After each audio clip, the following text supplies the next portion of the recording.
a retired banker in Ohio, It was shocking. I've never used catheters. a military veteran in Arizona, alginate? I don't know what that word is. even an entire pickleball group outside of Chicago. Wow, that's a lot of money. What do all these seniors from across the country have in common? I got my Medicare summary notice last month, and I had been billed by a company called Sunshine Senior Solutions in Delray Beach, Florida. They all got explanations of benefits from Medicare for thousands of dollars in medical equipment they say they didn't need, Stuff I've never heard of. let alone receive. For 6 months worth of supplies for bladder drainage. Now, please don't ask her to demonstrate that. Billed by Sunshine Senior Solutions, It makes you very suspicious. a company based in Delray Beach I said, I don't think this is right. that I first reported on in June. I Googled the company and I found your investigation.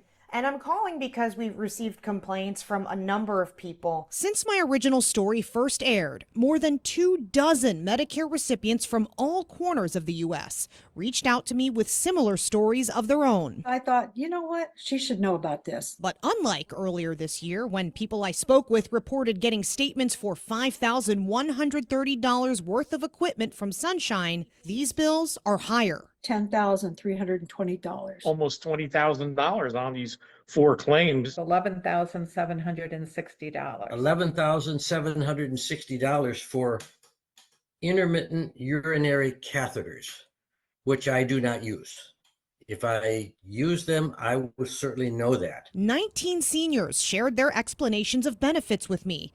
I added them all up to a total of more than $336,000 billed by Sunshine Senior Solutions. Every single person I spoke with, on and off camera, told me they called Medicare's fraud line to report it. They said, we are aware of this, we're investigating. I think I've been told they're under investigation, but that's the extent of what I've heard. The lady I talked to said, and I quote, "We get a lot of fraud from them.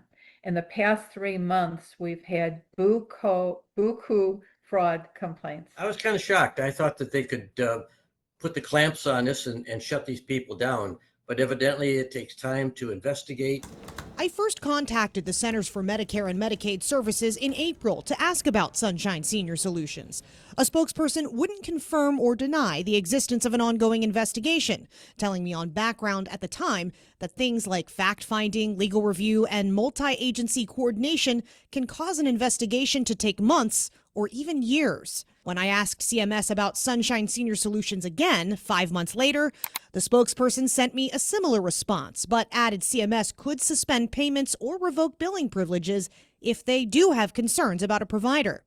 They could not comment on any specific providers. It's in the government's interest and everybody's interest for them to take care of this as soon as possible. All of these people told me that their secondary insurance denied the portion of the bill that Medicare didn't pay. As for the portion that Medicare did cover, We pay for this. The taxpayers pay for this. Hello, my name is Jamie Ostroff. I've tried multiple times to get Sunshine's side of the story. I'm just trying to get some answers here. Their phone number goes to a voicemail for someone named Sherry. And when I visited their office suite on Linton Boulevard back in April, I'm walking out of there with a lot more questions than I had walking in. an employee told me she couldn't answer my questions and directed me to call that same phone number.